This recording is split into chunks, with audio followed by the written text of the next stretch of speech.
ومن أحسن قولا ممن دعا إلى الله وعمل صالحا وقال إنني من المسلمين.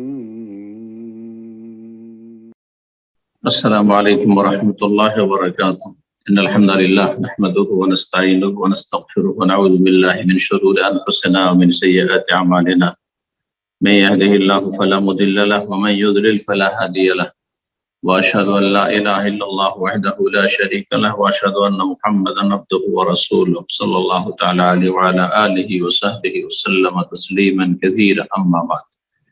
সম্মানিত ব্রাদারান ইসলাম, আল্লাহ রাব্বুল আলামিনের প্রশংসা এবং প্রিয় রাসূল সাল্লাল্লাহু আলাইহি ওয়াসাল্লামের উপর সালামের পর আজ রবিবার 8ই জিলকাদা 1444 হিজরি মোতাবেক 28শে মে 2023 আমাদের ধারাবাহিক আলোচনা ফিকহুস সালাতের পর্ব নম্বর 2, বিষয়বস্তু সালাতের হুকুম এবং সালাতের যে আল্লাহ রাব্বুল আলামিনের বিধান এই সম্পর্কে।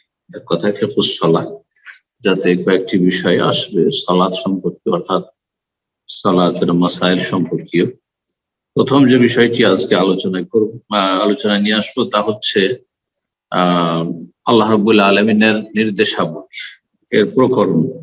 লেখক বলছেন যে আওয়ামিরুল্লাহ আযজা ওয়া জাল্লা নওআন, মহান আল্লাহ রাব্বুল আলামিনের যেসব নির্দেশাবলী আছে সেগুলি দুই ভাগে বিভক্ত।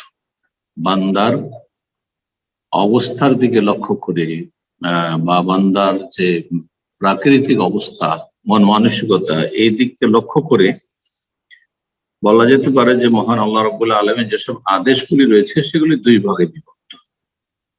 প্রথম প্রকারের আদেশ হচ্ছে আওয়ামের মাহবুব আলী নফস, এমন আল্লাহ রাব্বুল আলামিনের নির্দেশাবলী যেগুলি মানুষকে ভালো লাগে, মানুষের কাছে পছন্দনীয়। প্রাকৃতিকভাবে মানুষ হিসাবে সেগুলিকে পছন্দ করে এবং সহজ মনে করে, তাতে কোন রকমের কষ্ট সাধারণত অনুভব করে না। যেমন কাল আমরে বিল আকলি মিনাত তাইয়্যিবাত, আল্লাহ রাব্বুল বলছি ইয়া আইয়ুহাল্লাযীনা আমানু কুলু মিন তাইয়্যিবাতি মা রাযাকনাকুম ইয়া আইয়ুহা রাসূলু কুলু মিনাত তাইয়্যিবাত। আল্লাহ রাব্বুল আলামিন পাক পবিত্র বস্তুকে খেতে বলেছেন, তো খাওয়া দাওয়া মানুষের জন্য প্রাকৃতিক হিসাবে খুব মজার জিনিস। আর তাও যদি পাক পবিত্র বস্তু, যেটি আল্লাহ রাব্বুল আলামিনের বিধানে পাক পবিত্র এবং যেটি মানুষের জন্য রুচিকর, পাক পবিত্র, যেটি মানুষের জন্য, মানুষের শরীর স্বাস্থ্যের জন্য, পুষ্টির জন্য উপকারী, অপকারী নয়, মানুষের শরীরে বিভিন্ন রোগ সৃষ্টি করে না বরং উপকার করে, এগুলো তাইয়্যিবাত। খাবায়েসের বিপরীত, নোংরা বস্তুর বিপরীত। তো মানুষকে তাইয়্যিবাত, পাক পবিত্র বস্তু খেতে ভালো লাগে, আল্লাহ খেতে বলেছেন। আল্লাহ হালাল করেছেন তাই খাচ্ছি, আল্লাহ যদি হালাল না করতেন তো খেতাম না। এটি একটি ইবাদত, নিকাহ মা তাবা মিনান নিসাইল আরবা, এবং নিজের পছন্দ মতো 1, 2, 3, 4 পর্যন্ত পুরুষের বিবাহ করা মানুষের প্রাকৃতিক একটি মজার বিষয়, আনন্দ ফুর্তির বিষয়। নরের জন্য, নারীর জন্য আর পুরুষদের জন্য শর্ত সাপেক্ষ আল্লাহ রাব্বুল আলামিন একসাথে 4টি রাখা পর্যন্ত জায়েজ করেছেন। আর যদি সেই শর্তগুলি পুরা না করতে পারে তাহলে একটি যথেষ্ট, ফাওয়াহিদ আল্লাহ বলেছেন। তো বিয়ে করা এটি মানুষের জন্য প্রাকৃতিক ভাবে খুব মজার জিনিস, খুশির জিনিস, আরামদায়ক। তো এটি আল্লাহ রাব্বুল আলামিনের নির্দেশ যে তোমরা বিয়ে করো। ইয়া মাশারাস শাবাব মান ইসতাতা মিনকুল বাত, হে যুবকরা, তোমাদের মধ্যে যারা বিয়েতে শক্তি সামর্থ্য রাখে তারা যেন বিয়ে করে। তো বিয়ে করা, এই আদেশ পালন করা খুব সহজ, খুব মজা। এইরকম সাইয়্যিদুল বাররি ওয়াল বাহর, এবং জল ও স্থলের বিভিন্ন প্রাণী যেগুলি আল্লাহ হালাল করেছেন সেগুলি শিকার করা, যে পশু পাখি শিকার করা, তারপরে মৎস্য শিকার করা ভালো, আনন্দ ফুর্তির বিষয় এবং ভালো লাগে, মজা লাগে, এমনি কাজটি ভালো লাগে। অনেকের নেশা, খাবে না তারপরেও স্বীকার করে বেড়ায়। এটা বিলাসিতা এক ধরনের, এক শ্রেণীর মানুষের জন্য, ইত্যাদি ইত্যাদি। তো এরকম আল্লাহ রাব্বুল আলামিনের অনেক নির্দেশাবলী রয়েছে যেগুলি মানুষের কাছে প্রাকৃতিক ভাবে প্রিয় বা পছন্দনীয়। আর কিছু কিছু নির্দেশাবলী রয়েছে যেগুলি হচ্ছে অপছন্দনীয়, কষ্টকর। আওয়ামের মাকরুহা লিন্নাস, মানুষকে কষ্ট লাগে সেসব আদেশগুলি পালন করতে, সেসবের বাস্তবায়ন করতে কষ্ট লাগে। যেগুলি কষ্ট লাগে সেগুলি দুই ভাগে ভাগ করা যেতে পারে। একরকম হচ্ছে কষ্ট লাগে কিন্তু তবু হালকা, তুলনামূলক হালকা, আওয়ামের খফিফ, হালকা কষ্ট, কিন্তু হালকা কষ্ট রয়েছে। যেমন দোয়া করা, জিকির আজকার করা, এইরকমই মানুষের বিভিন্ন বিষয়ে শিষ্টাচার, জি, চলাফেরা শিষ্টাচার, আদান প্রদান শিষ্টাচার, মানুষের দেখা সাক্ষাৎ শিষ্টাচার, আদব কায়দা, অনাহারে শিষ্টাচার, দৈনন্দিন জীবনে চলাফেরার জন্য বিভিন্ন ক্ষেত্রে আদব নীতি মালা, এই আদব গুলি ফলো করে চলা, যদিও কষ্ট, নিয়মিত পাবন্দি করা, কিন্তু সেগুলি হালকা কষ্টের বিষয়। ওইরকমই বিভিন্ন নফল ইবাদত বন্দেগী, ফরজ সালাত, ওয়া ইন্নাহা লাকাবীরাতুন ইল্লা আলাল খাশিঈন, আল্লাহ কোরআনে কারীমে বলছেন যে সালাত, সূরা বাকারায়, যে সালাত হচ্ছে বড় ভারী। যদি প্রকৃতি মানুষের বাঁকা থাকে, আল্লাহমুখী না থাকে, স্রষ্টামুখী না থাকে, যিনি সৃষ্টিকর্তা তার সাথে সম্পর্ক রাখার ক্ষেত্রে আগ্রহী না হয়, তাহলে কঠিন, ভারী, পয়সা লাগে না, কিছুই লাগে না, তাতে তেমন শ্রমও লাগে না, কিন্তু নামাজ পড়া অনেকের জন্য এত কঠিন যে টাকা পয়সা দান করা অত কঠিন, মানুষকে খাওয়ানো অত কঠিন না, হজ উমরা করাও তাদের জন্য এত কঠিন না, যাকাত দেওয়া এত কঠিন না, রোজা রাখা, সিয়াম পালন করে অনেকে, কিন্তু নামাজ পড়ে না, এক জাহিল মানুষ। সালাত কঠিন কার জন্য? যে আল্লাহর সাথে সম্পর্ক রাখার বিষয়টিকে গুরুত্ব দেয় না। রবের সাথে সম্পর্কহীন হয়ে মানুষ যে পশুর সারিতে নেমে যায়, পাশবিক জীবন যাপন করে, এই বিষয়টি উপলব্ধি করে, যার ফলে সালাতে তেমন পরিশ্রম না লাগলেও অনেকের জন্য লাকাবীর, আল্লাহ বলেন কঠিন, ইল্লা আলাল খাশিঈন, তবে যারা বিনয়ী, রবের সামনে, মালিকের সামনে বিনয়ী। মালিক আমার সৃষ্টি করেছেন আমাকে মানুষ করে, মানুষ রূপে। আল্লাহ যদি আমাকে সমস্ত ক্ষমতা দিয়ে সবচেয়ে শ্রেষ্ঠ সৃষ্টি না করতেন, সৃষ্টি সেরা না করতেন, আমাকে কুকুর শিরগাল, আমাকে শুকুর, সাপ, বিচ্ছু ইত্যাদির সারিতে নামিয়ে দিতে পারতেন আল্লাহ রাব্বুল আলামিন। সেই জাতের অন্তর্ভুক্ত করতে পারতেন। আল্লাহ আমাকে নাই রাখতে পারতেন দুনিয়ায়, এতদূর পর্যন্ত নাই নিয়ে আসতেন। সাবালক হওয়ার পরে ফরজ হয়েছে, এতদূর কতগুলি স্তর পার করে আমি এসেছি। আল্লাহু আকবার। এক একটি বিষয় অনুভব করে দেখুন, দেখি। খাশিঈন, এরা হচ্ছে খাশি, এরা প্রতিটি নিয়ামত আল্লাহর হাড়ে হাড়ে অনুভব করে, সুতরাং আল্লাহর সাথে সম্পর্ক যথাসাধ্য মজবুত থেকে আরো বেশি মজবুত করতে চায়। এই জন্য তাদের জন্য সালাত আদায় করা খুব সহজ, কারণ 5 বার সালাতের মাধ্যমে আল্লাহর সাথে সম্পর্ক নিবিড় হয়ে যায়, শক্ত হয়ে যায়। এরকম কোরআন কারীমের তেলাওয়াত, আজ এই মোবাইল, স্মার্টফোন আর ইন্টারনেটের ফিতনার যুগে কোরআন কারীমের তেলাওয়াত আরো বেশি ভারী, কঠিন হয়ে গেছে অধিকাংশ মুসলিমদের জন্য। কোরআন কারীমের তেলাওয়াত যেন আজকাল জিহাদের মতো হয়ে গেছে, যে মোবাইলকে ছুঁড়ে ফেলে, মোবাইলকে চোখের আড়ালে রেখে, আর সেদিকে মোটেই মনোযোগী না হয়ে, মনোযোগী হয়ে কোরআন কারীম, আল্লাহর কালাম তেলাওয়াত করা এত সহজ বিষয় নয় আজকাল। তো এগুলিও এক ধরনের ভারী নির্দেশাবলী, কিন্তু তুলনামূলক হালকা বা কষ্টকর, প্রিয় নয় খুব, কষ্ট লাগে অধিকাংশ মানুষকে যারাও তেলাওয়াত করে, কিন্তু হালকা কষ্ট তাতে, আওয়ামে খাফিফ, হালকা কষ্ট, এবং এত ভারী লাগে না যত ভারী অন্যান্য আরো কিছু ইবাদত রয়েছে। দ্বিতীয় প্রকারের ভারী কঠিন ইবাদত হচ্ছে এমন ভারী ইবাদত, এক তো অপ্রীতিকর, মানুষ প্রাকৃতিকভাবে চাই না, পছন্দ করে না, অধিকাংশ মানুষই চাই না, ইল্লা মাশাআল্লাহ। আর তার সাথে ভারীও কঠিন, যেমন আল্লাহর দিনের দাওয়াতের কাজ করা। দাওয়াতের কাজ করা মানে আপনার সামনে মানুষ ফুলের বিছানা বিছিয়ে রাখবে না, কার্পেট গালিচা বিছিয়ে রাখবেন না, হ্যাঁ, আপনাকে কষ্ট দেবে। কষ্ট পাওয়া ছাড়া দাওয়াই আল্লাহর কাজ হইতে পারে না, দিনের প্রচার প্রসার কাজ হইতে পারে না, গাল খাওয়া ছাড়া, মার খাওয়া ছাড়া দাওয়াই আল্লাহর কাজ হইতে পারে না, জুলম অত্যাচারের শিকার হওয়া ছাড়া, মানুষের সমালোচনার পাত্র হওয়া ছাড়া দাওয়াই আল্লাহর কাজ হওয়া অসম্ভব। যদি দেখেন যে কেউ দাওয়ার কাজ করছে আর সে এসবের সম্মুখীন হয় না, তার মানে তার দাওয়াত নির্ভেজাল নয়, সুবিধাবাদী। সে মিষ্টি মিষ্টি কথা বলে, হক কথা সে বলে না। আমর বিল মারুফ, ভালো কাজের উপদেশ দেওয়া। একজন মানুষ বেনামাজি রাস্তায় বসে, ভাই চলেন নামাজ পড়তে, যান যান যান। আর যদি ক্ষমতা আর বেশি থাকে তাহলে আরো কত কি করে। ভালো কাজের অন্যায় কাজে বাধা দিয়ে দেখেন, বলে বাম হাতে পান করিয়ে না, আপনার তাতে কি হয়েছে, আমি আমার আমার যা ইচ্ছে তাই করব। জি, শয়তান তখন তার উপরে চেপে বসে। মানুষকে ভালো কাজে নির্দেশ দিলে, অন্যায় কাজে বাধা দিলে মানুষের শয়তান আরো বেশি মাথা চাড়বে। তো এইসব কাজে মানুষকে বেশি কষ্ট পেতে হয়, বেগ পেতে হয়। বল জেহাদ ফিসাবে আল্লাহ রাস্তায় জেহাদ, হ্যাঁ, সর্বাত্মক প্রচেষ্টা চালা। আর তার মধ্যে সর্বোচ্চ জেহাদ যদি প্রয়োজন হয়ে যায় অস্ত্র ধারণের, তাহলে কঠিন বিষয়।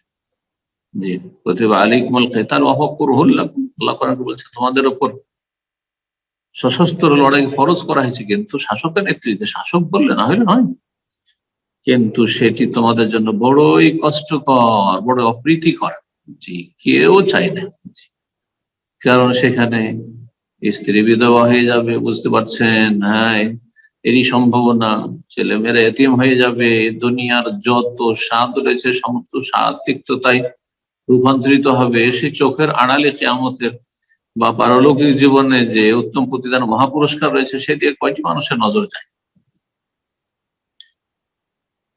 মানুষ যখন আল্লাহ রাব্বুল আলামিনের সমস্ত রকমের নির্দেশাবলী, সেগুলি হালকা হোক আর ভারী হোক, সবগুলি যখন পাবন্দির সাথে আদায় করে, সম্পাদন করে, তখন মানুষের ঈমান বৃদ্ধি পায়। ওয়াইদা তুলিয়াত আলাইহিম আয়াতুহু যাদাতহুম ঈমানা, ঈমান বাড়ে। যত মানুষ নেকির কাজ করবে তত বেশি ঈমান বাড়বে, যত বেশি মানুষ গুনার দিকে যাবে, গুনাহ হবে মানুষের, তত বেশি ঈমান কমে যাবে। তো ঈমান ইয়াজিদু ওয়া ইয়ানকুস, ইয়াজিদু বিত-তাআ ওয়া ইয়ানকুস বিল মাসিয়া, ঈমান বাড়ে এবং কমে। নেকির কাজ করলে ঈমান বাড়ে, বৃদ্ধি পায়, আর গুনাহে লিপ্ত হলে, পাপ হলে ঈমান কমে যায়। এটি হচ্ছে আহলে সুন্নাত ওয়াল জামাতের আকীদা। এমনকি মূল ঈমানেও কমা বাড়া হয়, কম বেশি হয়। অন্তরের কাজগুলি, ঈমান অন্তরের কাজ, অন্তরের কাজও কম বেশি হয়। যারা বলছেন না ঈমান কমে না বাড়ে না, কমলেই সেটা সন্দেহ নেফাক হয়ে গেল, সুতরাং কুফরি হয়ে গেল। যেটা কমেই না, কমতে পারে না, কমলে কুফর, তাহলে বাড়বে কি করে? যারা এইসব যুক্তি খাড়া করেছে তারা আসলে আহলে সুন্নাতের অন্তর্ভুক্ত নয়, বরং মূল ঈমানও কম বেশি হয়। যেমন অন্তরের অন্যান্য কাজগুলি তো কম বেশি হয়, মানুষের শোক অন্তরের কাজ, দুঃখ কষ্ট মনোকষ্ট সেটা তো কম বেশি হয়, কখনো কম কখনো বেশি। কারো স্ত্রী মারা গেছে, কারো ছেলে মেয়ে মারা গেছে, কারো বাপ মা মারা গেছে, কারো ভাই বোন মারা গেছে। ভাই বোন মারা আর স্ত্রী ছেলে মেয়ে মারাতে সমান শোক হবে, খুশি। কারো কিছু দুনিয়ার কিছু পয়সা এসেছে, তার খুশি। আর একজনের ছেলে মেয়ে কিছুই ছিল না, সন্তান ছিল, সন্তান এসেছে, একই রকমের খুশি না, ওটাই খুশি। তাহলে অন্তরের যতগুলি কাজ রয়েছে, ভালোবাসা, ভালোবাসা কম আর বেশি হয়, কখনো ভালোবাসা বেশি আর ভালোবাসা অন্তরের কাজ। তো অন্তরের কাজেও কিন্তু কম বেশি হয়, ঠিক তেমনি ঈমানেও কম বেশি হয়, মূল ঈমানও কম বেশি হয়। কারণ এক শ্রেণীর লোকেরা এই ক্ষেত্রে বিভ্রান্ত হয়েছে, বিভ্রান্ত করেছে, বলছেন না না মূল ঈমান কম বেশি হয় না। আসলে ঈমানের পরে যে আমলগুলি করে, বেশি বেশি আমল করলে আমলকে কেন্দ্র করে কম বেশি ঈমানে কম বেশি হয়। আর আমল যত কমে আসবে আর গুনাহ যত আসবে তত বেশি ঈমান কমে যাবে, সেটা আমলকে কেন্দ্র, পাপকে কেন্দ্র করে। এই কথাটি আসলে ভুল। যখন ঈমান মানুষের বৃদ্ধি পায় তখন যেটি মানুষের কাছে কষ্টকর, যতই কষ্ট লাগুক না কেন সেটি প্রিয় হয়ে যায়। যখন ঈমান শক্তিশালী হয়ে যায় তখন কনকনে ঠান্ডা পানিতে উজু করতে মজা লাগে। ঈমান যখন শক্তিশালী হয়ে যায় তখন আরব দেশের প্রচন্ড গরম পানিতে জোহর আসরে উজু করাও সহজ হয়ে যায়। ঈমান যখন শক্তিশালী হয় তখন যে কোনো রকমের গুনাহ থেকে যে কোনো পরিস্থিতিতে বেঁচে থাকা সহজ হয়ে যায়, তাতে মজা লাগে। পুরুষদের আল্লাহ আকর্ষণ দিয়েছেন নারীদের দিকে, নারীদের আকর্ষণ পুরুষদের দিকে, কিন্তু ঈমান যখন মজবুত হয়ে যায় তখন যতই সুন্দরী রমণী সামনে পড়ুক না কেন আর যতই উন্মুক্ত হয়ে পড়ুক না কেন, চোখকে ফিরিয়ে নেওয়া আর দৃষ্টি নামিয়ে নেওয়াতে তাতেই মজা পায়, যেটা অত সহজ বিষয় নয়।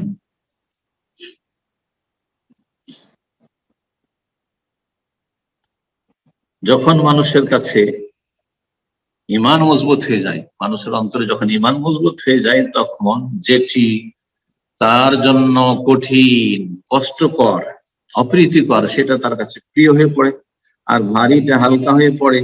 এর মাধ্যমে আল্লাহ রাব্বুল আলামিনের যে উদ্দেশ্য দ্বীনে ইসলামের বান্দার থেকে, যে বান্দা ইবাদত বন্দি করো আবুদ রাব্বাকা হাত্তা ইয়াতিয়াকাল ইয়াকিন, এবং বান্দা ইবাদত করার সাথে সাথে অন্যান্য মানুষকেও আল্লাহর ইবাদতে আহ্বান করবে, এই উদ্দেশ্যটি আল্লাহ রাব্বুল আলামিন বাস্তবায়ন হয়। এই জন্য মানুষের তখন অঙ্গ প্রত্যঙ্গ সমস্ত কিছু অগ্রগামী হয় ভালো কাজের ক্ষেত্রে। ঈমানকে শক্তিশালী করতে হয়। মানুষের মধ্যে আল্লাহ রাব্বুল আলামিন, প্রতিটি মানুষের মধ্যে আল্লাহ রাব্বুল আলামিন দুই রকমের নফস রেখেছেন, আর কেউ তিন ভাগে ভাগ করেছেন। নফসে আম্মারা বিসসু আর ইন্নান নাফসা লাআম্মারাতুম বিসসু, আল্লাহ সূরা ইউসুফ বলেছেন ওমা উবাররিউ নাফসি ইন্না নাফসা লাআম্মারাতুম বিসসু। আর নফসে মুতমাইন্না, প্রশান্ত আত্মা, ইয়া আইয়াতুহান নাফসুল মুতমাইন্নাহ ইরজি ইলা রাব্বিকা রাদিয়াতাম মারদিয়া। আর কেউ কেউ বলেছেন, যেহেতু কোরআনে কারীমে আল্লাহ বলেছেন সূরাতুল কিয়ামা লা উকসিমু বিয়াউমিল কিয়ামা লা উকসিমু বিন নাফসিল লাওয়ামা, তিরস্কারকারী, ভর্ৎসনাকারী নফস। তো মানুষের মধ্যে আল্লাহ রাব্বুল আলামিন দুটো শক্তি রেখেছেন। একটি হচ্ছে শয়তানি শক্তি, নফসে আম্মারা, সব সময় আম্মারা বিসসু, খারাপ কাজের জন্য পরিচিত করবে, সেই দিকে নিয়ে যাওয়ার চেষ্টা করবে। আর আরেকটি হচ্ছে নফসে মুতমাইন্না, সবসময় প্রশান্ত রাখবে নেকির কাজের ওপর, ভালো জীবন যাপনের ওপর। আর সামান্য কিছু যখন পাপ আসবে তখন তাতে চরম ঘৃণা হবে। আর এই দুটোর পরস্পর শত্রুতা রয়েছে, পরস্পর শত্রুতা রয়েছে। একটি যখন শক্তিশালী হয় আরেকটি দুর্বল হয়ে যায়। যখন নফসে মুতমাইন্না মানুষের শক্তিশালী হয়ে যায় তখন নফসে আম্মারা দুর্বল হয়ে যায়। পাপের ক্ষমতা যে শরীরে কুওয়াতে মালাকিয়াত আর কুওয়াতে বাহিমিয়া। ইমাম আল্লামা মুহাদ্দিস ওয়ালিউল্লাহ আদ-দেহলভী রাহিমাহুল্লাহ তার হুজ্জাতুল্লাহুল বালিগা নামক কিতাব বলেছেন, মানুষের মধ্যে দুটো শক্তি রয়েছে। একটি হচ্ছে কুওয়াতে মালাকিয়াত, ফেরেশতাগত মালায়েকার শক্তি, যে মালায়েকা ফেরেশতাদের কোনো পাপ হয় না, এইভাবে আল্লাহ সৃষ্টি করেছে। আর একটি হচ্ছে কুওয়াতে বাহিমিয়াত, মানে পাশবিক শক্তি, হিংস্র পশুর শক্তি।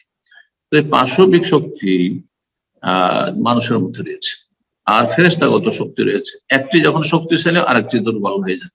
যখন কুওয়াতে বাহিমাত, পাশবিক শক্তি বা শয়তানি শক্তি, যখন শক্তি যত বেশি শক্তিশালী হতে থাকে তত বেশি ফেরেশতাগত মালাকি শক্তি দুর্বল হয়ে পড়ে।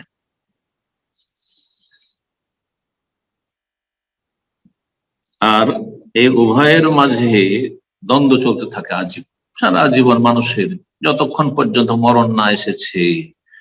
যেমন হক বাতিলের লড়াই দুনিয়া কিয়ামত পর্যন্ত থাকবে, তেমনি একই মানুষের মধ্যে নফসে আম্মারা নফসে মুতমাইন্নার লড়াই চলতে থাকে।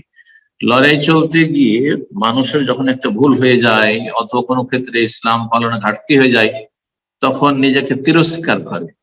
যখন মনটা এমন হয়ে ওঠে যে নিজেকে তিরস্কার করছে, যে হাই আমি একজন মুসলিম, আমার দ্বারা এরকম কাজ কেন হইলো, আমি তো অনেক ভালো কাজ করি কিন্তু আমার দ্বারা পাপ কেন হইলো, এটিকে বলা হয় মালামত করা বা লব, তিরস্কার করা। সেটি হচ্ছে নফসে লাওয়ামা। আল্লাহ রাব্বুল আলামিন আমাদেরকে নফসে মুতমাইন্না যেন দান করে। আরেকটি বিষয় আজকে আলোচনা করবো, তা হচ্ছে হুকমুস সালাত, সালাতের বিধান। ইসলামে সালাতের বিধান কি? সালাত ফরজ নাকি সুন্নাত নাকি মুবাহ না মাকরুহ না হারাম। কারণ বিধান বলতে 5টি বিধান উসুলে ফিকহের কায়দা নীতিমালা রয়েছে যে যত কিছু ইসলামী বিধিবিধান রয়েছে সেগুলি 5-এর একটিতে অবশ্যই পড়বে। হয় সেটি ফরজ ওয়াজিব, আর ফরজ ওয়াজিবের মূলত কোনো পার্থক্য নেই। ফরজ আর না হলে তার বিপরীত ফরজ যেটা করা আবশ্যক, না হলে হারাম যেটা ছাড়া আবশ্যক। জি। আর তৃতীয় হচ্ছে মুস্তাহাব, মন্দুব বা মুস্তাহাব, করা ভালো, না করলে গুনাহ নেই। আর তার বিপরীত না করা ভালো, করলে অপছন্দনীয়, সেটা হচ্ছে মাকরুহ। 4টি হয়ে গেল। আর এই 2-2-4 যে রয়েছে দুই দিকে, এর মাঝামাঝি মুবাহ, করা না করা সমান। সেই কাজটি করা না করা সমান, সেই কথাটি বলা না বলা সমান। বললেও নেকি নাই, আর না বললেও কোনো নেকি নেই, গুনাহ নেই। বা যেটি ধরেন বললে, ধরেন একটি মুস্তাহাব কাজ করলে নেকি, বা বললে নেকি, না বললে কোনো গুনাহ নেই। আর মাকরুহ যাতে না করলে নেকি, কিন্তু যদি কেউ করে নেয় তো তেমন গুনাহ নেই। তো মাকরুহ তানজিহ, যেটি মাকরুহ তাহরিম। আর মুবাহ হচ্ছে করা না করা সমান, বলা না বলা সমান, নেকিও নেই গুনাহ নেই। জি। বলছেন লেখক, হুকমুস সালাহ, সালাতের বিধান হতে তাজিবুস সালাওয়াতুল খামস ফিল ইয়াউমি ওয়াল লাইলি আলা কুল্লি মুসলিমিন মুকাল্লাফ। যে কোনো মুসলিম যার ওপর শরীয়তের দায়িত্ব পালন আবশ্যক হয়েছে, তাকে মুকাল্লাফ, শরীয়তের দায়িত্ব তার উপর আরোপিত হয়েছে, এমন মুসলিম, অর্থাৎ সে সাবালক হইতে হবে, প্রথম মুসলিম হইতে হবে, সাবালক হইতে হবে, নাবালক নাই তাহলে ফরজ হবে। আর তারপরে বিবেক সম্পন্ন হইতে হবে, পাগলের উপর নাই। তো এইরকম মুসলিমের ওপর, মুসলিম যখন সাবালক হয়ে যায় আর সুস্থ মস্তিষ্ক সম্পন্ন, তাহলে তার ওপর ফরজ দিনে রাতে 5 ওয়াক্ত সালাত, দিনে রাতে 5 ওয়াক্ত সালাত।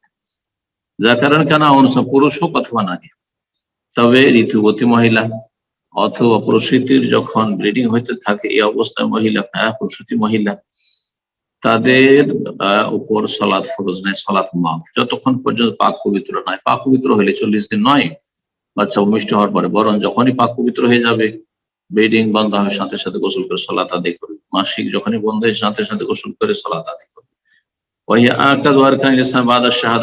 দুই শাহাদা, আশহাদু আল্লা ইলাহা ইল্লাল্লাহ ওয়া আশহাদু আন্না মুহাম্মাদান রাসূলুল্লাহ, তাওহীদের শাহাদা, আল্লাহর একাত্মত্বের এবং রিসালাতের শাহাদায়, দুটো সাক্ষ্য প্রদানের পরে সবচেয়ে গুরুত্বপূর্ণ রোকন, স্তম্ভ হচ্ছে ইসলামের 5 ওয়াক্ত সালাত, খামসু সালাত। খেয়াল খুশি নয়, মুসলিম উম্মার অধিকাংশ মানুষ কিন্তু সালাত পড়ে এই অর্থে মাঝে মধ্যে পড়ে, যখন ওর হাওয়া, কুপ্রবৃত্তি চায়। কুপ্রবৃত্তিতে একটু ভালো কিছু আসলে, চলো এখন মনটা ভালো আছে, নামাজ পড়েনি। এখন বালা মুসিবত এসেছে, নামাজটা পড়েনি। এখন রমজান এসেছে, একটু নামাজ রোজা করিনি। হ্যাঁ, এখন এই মক্কা মদিনা এসেছি, হজ উমরা এসেছি, এখন একটু নামাজ পড়ি।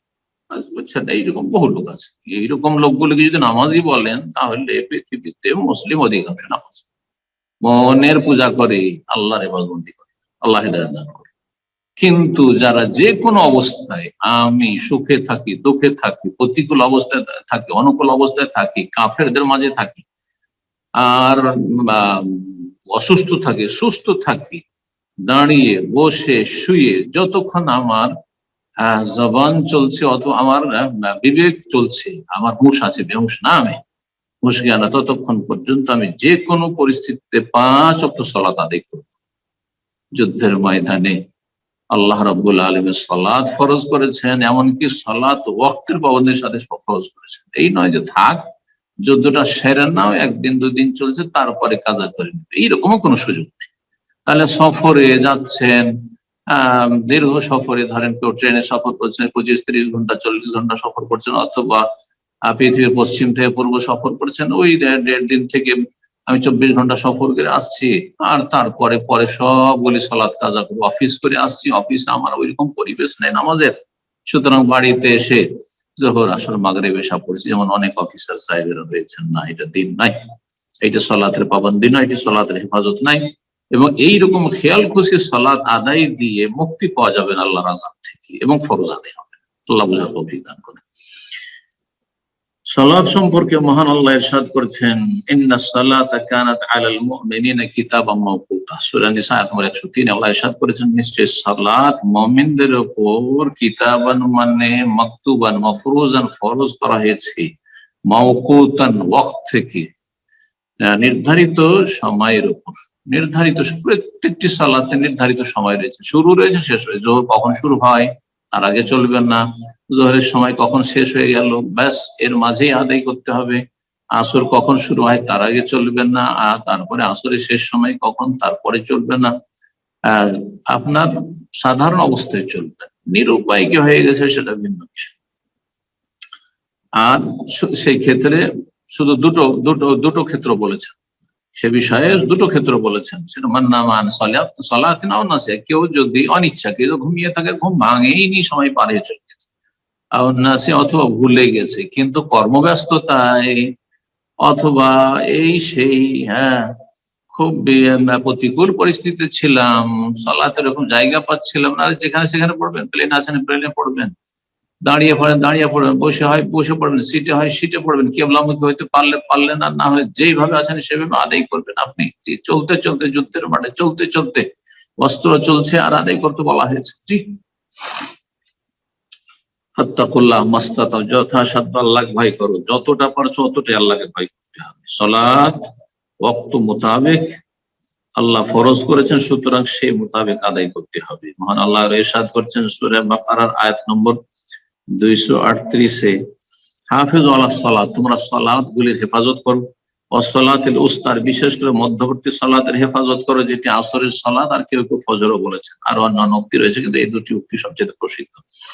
ওয়াকুমু লিল্লাহি কানিতিন, আল্লাহর সামনে বিনয় হয়ে দাঁড়াও, নীরব হয়ে দাঁড়াও। কানিতিনের দুটো তাফসীর, একটি হচ্ছে বিনয়ী হয়ে, খাশী, আর মুতিঈন মুনকাদিন, আর একটি হচ্ছে সাকিত, নীরব হয়ে দাঁড়াও। সুতরাং সালাত অবস্থায় কথা বলা যাবে না, দুনিয়ার কারোর সাথে কথা বলা যাবে না, আল্লাহর সাথে কথা বলতে হবে।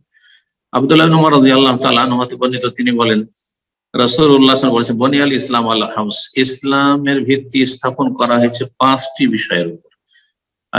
এগুলি হচ্ছে আরকানুল ইসলাম, ইসলামের 5টি রুকন বা স্তম্ভ। শাহাদাতে আল্লাহ ইলাহা ইল্লাল্লাহ, এই কথা সাক্ষ্য প্রদান করা যে আল্লাহ ছাড়া কোনো সত্য মাবুদ নেই। আরো সাক্ষ্য প্রদান করা ওয়া আন্না মুহাম্মাদান আবদুহু ওয়া রাসূলুহু, যে মুহাম্মদ আল্লাহর বান্দা এবং তার রাসূল। ওয়া ইকামিস সালাত, দ্বিতীয় হচ্ছে সালাত কায়েম করা। তৃতীয় হচ্ছে ওয়া ইতাইজ যাকাত, যাকাত প্রদান করা। ওয়া হজ্জুল বাইত, আর 5 নম্বর হচ্ছে রমজান মাসের সিয়াম পালন করা, বাইতুল্লাহর হজ করা। মুত্তাফাকুন আলাইহি, বুখারী মুসলিমের হাদিস। ইবনে আব্বাস রাদিয়াল্লাহু তাআলা আনহু হতে বর্ণিত, তিনি বলেন যে নবী সাল্লাল্লাহু আলাইহি ওয়াসাল্লাম একবার মুআয ইবনে জাবাল রাদিয়াল্লাহু আনহু ইয়ামান দেশে পাঠালেন। শেষ জীবন ছিল নবী সাল্লাল্লাহু আলাইহি ওয়াসাল্লাম, সেটি মক্কা বিজয়ের পরে।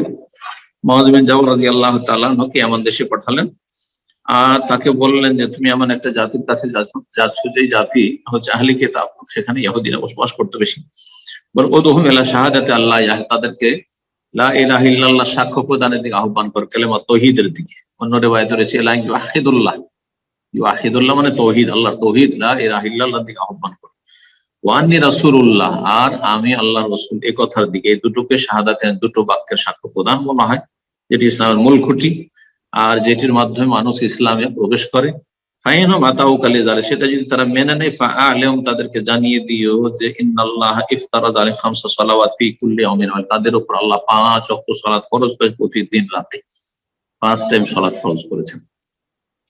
সালাত ফরজ হওয়ার জন্য সাবালক হওয়া হচ্ছে একটি শর্ত। মুসলিম হবে, বিবেক সম্পন্ন হবে, পাগল হবে না, আর তার সাথে বালেগ সাবালক হবে। নাবালক সালাত আদায় করলে শুদ্ধ হয়ে যাবে, সওয়াব পাবে, নেকি পাবে, কিন্তু ফরজ নয়। সুতরাং নাবালক অবস্থায় কেউ সালাত ছেড়ে দেয়, গুনাহগার হবে না। তবে ট্রেনিং এর জন্য 7 বছর থেকে শুরু করাইতে হবে, আর 10 বছর হলে বাধ্যতামূলক শুরু করাইতে হবে, যাতে করে পরে বেশি বাঁকা না হয়ে যায়। তো একজন মুসলিম যার উপর সালাতের দায়িত্ব চেপেছে, সে হচ্ছে সাবালক ব্যক্তি। আর সাবালক হওয়ার লক্ষণ হচ্ছে কয়েক রকমের, 3 রকম বলা যেতে পারে। কিছু এমন আছে যেগুলো পুরুষ নারী উভয়ের মধ্যে রয়েছে সে লক্ষণ, সেটা হচ্ছে ওয়া বুলুগ 15 সানা, 15 বছর হয়। 15 বছরের কোনো ছেলে যদি হয়ে যায়, 15 বছরের মেয়ে হয়ে যায়, অন্য কোনো লক্ষণ পাওয়া যায় না। বয়স 15 বছর এক মেয়ের, তাহলে সালাত ফরজ। এক ছেলের কোন লক্ষণ পাওয়া যায় না এ ভিন্ন যে তার বয়স 15 হয়েছে, তাহলে সালাত ফরজ হয়ে গেছে। আর এইরকমই আরেকটি বিষয় যেটি নর নারী উভয়ের মধ্যে সেই লক্ষণটি পাওয়া যায়, সেটা হচ্ছে নাবাতু শারিল আনা ওয়া ইনজালুল মানি, নাভির নিচের পশম গজিয়ে আসা, সেটা পুরুষ নারী সবার হতে পারে। ওয়া ইনজালিল মানি, এবং বীর্যপাত হওয়া, বীর্য আসা, এটা যেমন ছেলেদের হয় তেমন মেয়েদেরও হইতে পারে। কারো কোনটা আগে দেখা যায়, কারো কোনটা আগে দেখা যায়। দ্বিতীয় রকমের সাবালক হওয়ার লক্ষণ হচ্ছে যেগুলি শুধু পুরুষ ছেলেদের সাথে খাস, আর তা হচ্ছে দাড়ি বা মোচ গজানো, দাড়ি বা গোঁফ গজানো, এটি পুরুষদের সাবালক হওয়ার লক্ষণ। কোন ছেলে যদি দেখা যায় অন্য কোনো লক্ষণ পাওয়া যাচ্ছে না, কিন্তু গোঁফ বেরিয়ে এসছে, মোচ বেরিয়ে এসছে, অথবা দাড়িতে রেখা দেখা দিয়েছে যে দাড়ি যেন গজিয়ে উঠেছে, তাহলে সাবালক হয়ে গেছে। তৃতীয় প্রকারের সাবালক হওয়ার লক্ষণ হচ্ছে শুধু নারীদের সাথে খাস, আর তা হচ্ছে গর্ভধারণ আর মাসিক ঋতু আসা।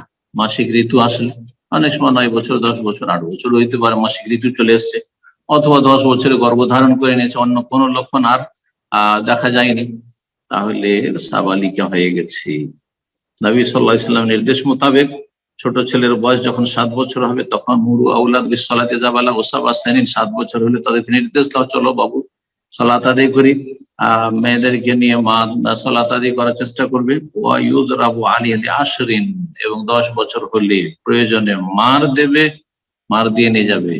কিন্তু যদি প্রয়োজন না হয়, বলতে বা তার আগে, বাবার আগে, মায়ের আগেই প্রস্তুত হয়ে আছে, তো মার দেওয়াটা মূল বিষয় না। মূল বিষয় হচ্ছে চাপ সৃষ্টি করে, বল প্রয়োগ করে সালাতের ট্রেনিং করাইতে হবে। আল্লাহ রাব্বুল আলামিন আমাদের সকলকে তৌফিক দান করেন এবং আমাদেরকে সালাত হেফাজতকারী দলে শামিল করেন।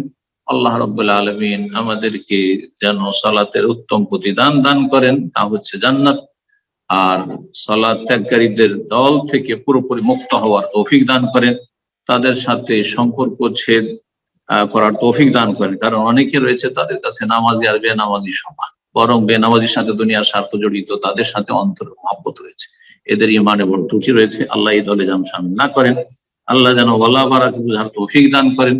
বন্ধুত্ব আর বৈরিতা হবে আল্লাহ সন্তুষ্ট আল্লাহর দিনের জন্য। আল্লাহ রাব্বুল আলামিন এই বৈশিষ্ট্য আমাদের মধ্যে যেন সবসময় ভালো রাখেন। ছেলে মেয়েদের ইমানি, ইসলামী এবং সালাতের তরবিয়তের আল্লাহ যথাযথ তৌফিক দান করেন। রব্বি জাল্লি মুকিমাস সালাতি ওয়া মিন যুররিয়াতি রব্বানা ওয়া তাকাব্বাল দুআ ওয়াজনুবনি ওয়া বানিয়া ওয়ান না'বুদাল আসনাম। ইব্রাহিম আলাইহিস সালাম যেমন শিরক মুক্ত তার দোয়া করেছেন নিজের জন্য, নিজের পরিবারের জন্য, এরকমই সালাত কায়েম করার দোয়া করেছেন নিজের জন্য এবং নিজের পরিবার পরিজনের ছেলে মেয়েদের জন্য। আল্লাহ রাব্বুল আলামিন আমাদের যেন সকল মুসলিমকে সালাত কায়েমকারী, তৌহিদবাদী, শিরক মুক্ত মুসলিম হওয়ার তৌফিক দান করেন। সাল্লাল্লাহু আলাইহি ওয়া সাল্লাম আলা নবিয়িনা মুহাম্মদ ওয়া আলা আলিহি ওয়া সাহবিহি আজমাইন।